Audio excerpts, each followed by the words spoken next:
সকালে ডালের ভাজা, ডাল ভেজে রাখছিলাম, ডাল ভেজে পেস্ট করে 3 রকম ডাল মিক্সড আছে। একটা তোমার হচ্ছে অরহরের ডাল আর হচ্ছে মটরের ডাল মিক্সড করে পেস্ট করা। তারপরে হচ্ছে পরোটা আমাদের সবগুলো দিব। আর এই যে আলু পরোটা তৈরি ছিলাম, অতটা খাবে না, আমরা পরোটা খাবো, চিনি আর এটা আলু পরোটা বানাবো। এটাকে এখন হলুদ লবণ সব কিছু আলু কেটে দিব। তারপরে দেখা আবার বেরিয়ে যাবো সকালে এগুলো মেনে। আজকে সকালে বেশিরভাগ রোববার করে আলাদা টাইমে হয়, কেন মন্ডে তো তোমার 3টেতে সকালে বেশিরভাগ ভাত ডাল সবজি বানায়। রবিবারে একদম আলাদা খাবার সকালে ব্রেকফাস্টটা দিয়ে এখানে দেওয়া হয়ে গেল হলুদ লবণ। তার মধ্যে চিনি দিয়ে এটাকে আলুর চোখা বানাবো, আলুর চোখাটা দিব। আলু পরোটা নিতে হচ্ছে। আর এখন ওই যে করে রাখছিলাম যে এগুলোকে মিশিয়ে দেবো কিসের মধ্যে। তারপরে একটু বিনস কেটে রাখছি, এটাকে দিয়ে দেবো ধনা পাতা, লঙ্কা আছে, একটা লঙ্কা বেশি না, কুচি করে। এটাকে এবার আলু মেখে রাখা, এটাকে এবার একটু ফেটিয়ে নিতে হবে, সব কিছু দিয়ে ফেটিয়ে নেব। পরিষ্কার হাতে ফেটিয়ে নিতে হবে। স্বাদ মতন হলুদ লবণ দিয়ে দিতে হবে, একটু হলুদ, সামান্য লবণ স্বাদ মতো, আমি অল্প একটু লবণ দেবো, চিনি লবণ স্বাদ মতো, একটু লাগবে হয়তো লবণ, একটু লঙ্কা গুঁড়ো মিশিয়ে ফুটিয়ে ব্যাটারটা তৈরি হয়ে গেলে চিল্লা বানাবো। আর এখন এখানে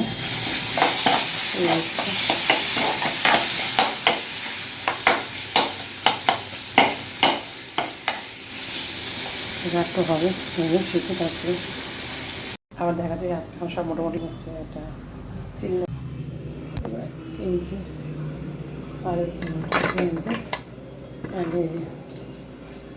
ভগবানকে দিতে হবে, ছোটো একদম জন্য বানানো হবে। সব কিছু তো জানেই তো দিতে হবে, দিতে হবে অল্প একটু। একটা ভালো জন্য মানে যদি পশু মানে একটা পশু পাখি দিয়ে দিই প্রথম যেটা বানিয়ে আমি, ঠিক আছে। সেটাকে বানাবো সকালবেলা অবস্থা দিয়ে একটা ভালো হয় না আমাদের সারাদিন ভালো বললে এসে করে। তারপরে বন্ধ করে রেডি করে নিতে হবে, রেডি করে আমাকে একটা করে কিনতে হবে। ওরকম 3-4টা করে নিতে হবে।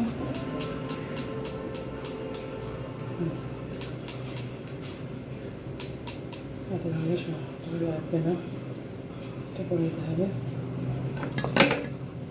আরও হচ্ছে পুরটাকে ঢালতে হবে, ভেতরে দিয়ে মারতে হবে, এরকম বন্ধ করে দিতে হবে।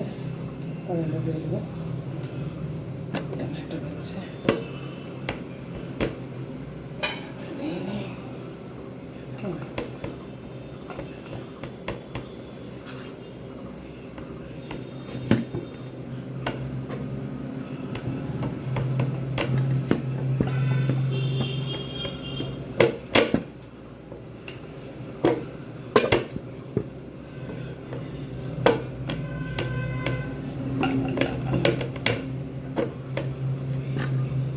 একটা বেলে রেডি করতে।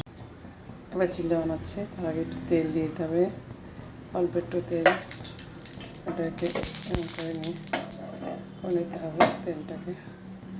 তারপরে হাতা দিয়ে এটাকে একটু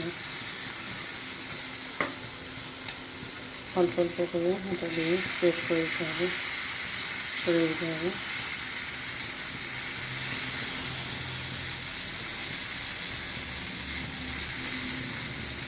আমি তো সবজি দিয়ে করি, সবজি কোনো একটু টাফ তো হয়, সবজি মিশিয়ে করলে কিন্তু সবজিটা যায়, শুধু চিল্লাটা যায় না।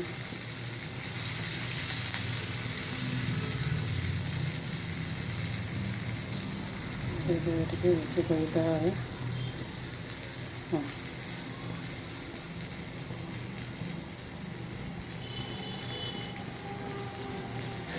লো ফ্লেম করে দেবো, আস্তে আস্তেই হোক, খেতে সুন্দর হয়ে গেলে আস্তে আস্তে হলে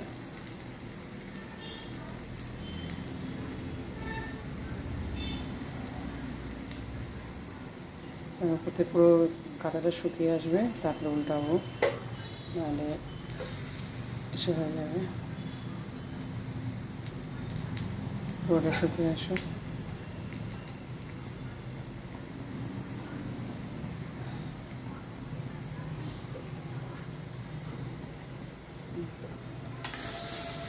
হয়ে গেলে এটাকে উল্টে দিতে হবে। ওটা শুকিয়ে আসলে উল্টে দেওয়াটা সুবিধা হবে, ভাঙবে না, তাহলে সুন্দরভাবে উল্টে যাবে চিল্লাটা।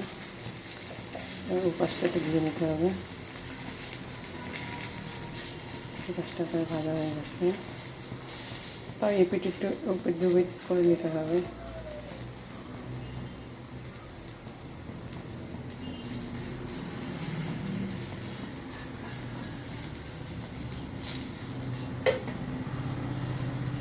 যেই যতই যা করি, রান্না আমাদের মেয়েদেরকে করতেই হবে। যে যেরকম অনেকক্ষণ টাইম লাগে, এভাবে একে একসব চিল্লাগুলো রেডি হচ্ছে। আমার বর যেহেতু চিল্লা খায়, কারণ সুগার আছে, ডাল বেটে চিল্লা করতে বানানোর জন্য উল্টে দিলাম। সামান্য একটু তেল ছড়িয়ে দেবো, গায়ে লাগিয়ে সামান্য।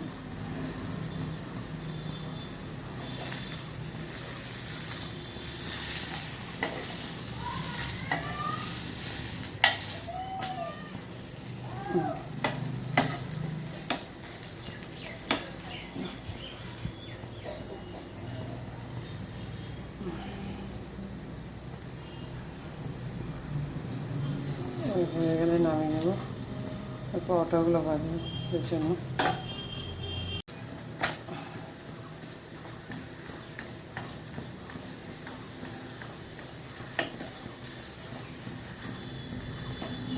প্রথমটা আমাদের না বলা যদি কিছু বানাতে হয়।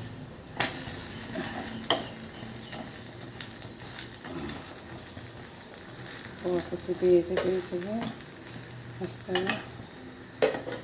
এভাবে একটা পরোটা ভাজবো, আর একটা বেলে রাখছি।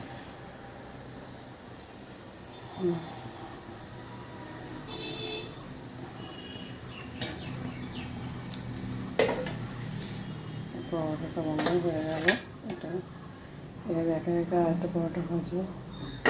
আমি পরোটাটাকে দিয়ে দেবো, সব বড়ো বড়ো করে বানিয়েছি সেগুলো ভাজবো। কিছু কিছু মানে একটু মিডিয়াম সাইজ ভাজি, যেগুলো বাচ্চারা পছন্দ করে, বেশি ছোটোও না বেশি বড়োও না, যেন একটু একটু বড়ো হয়ে গেছে, বড়োগুলো কেটে কেটে আমরা কিনতে পারবো, বড়োটা আমরা খাওয়া। যাই হোক, ছোটো ছোটোগুলো ওদেরকে দেবো। এই একটা ছোটো নিয়েছি, এরকম ভালো ছোটো লোকটা বানিয়ে রেখেছি মিডিয়াম, কারণ বাচ্চারা একটু বড় হলে থেকে যেগুলো কেটে কেটে দিতে হয়, আবার পিস সুন্দর করে আর একটু ছোটো ছোটো বানিয়ে দেবো, এমনিতে হয়ে যায়।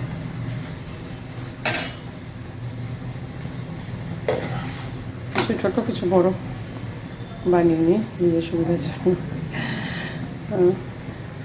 বাচ্চাদের জন্য একরকম আর বড়দের জন্য একটু,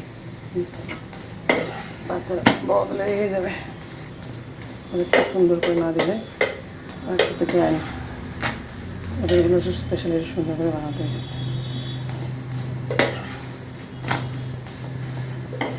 বাইরে দিনে এত সুন্দর জিনিস দেখায়, সেগুলো আমাদেরকে একটু অন্যরকম করতে হয় ওদের জন্য। মেয়ের জন্য বড়জন চিন্তা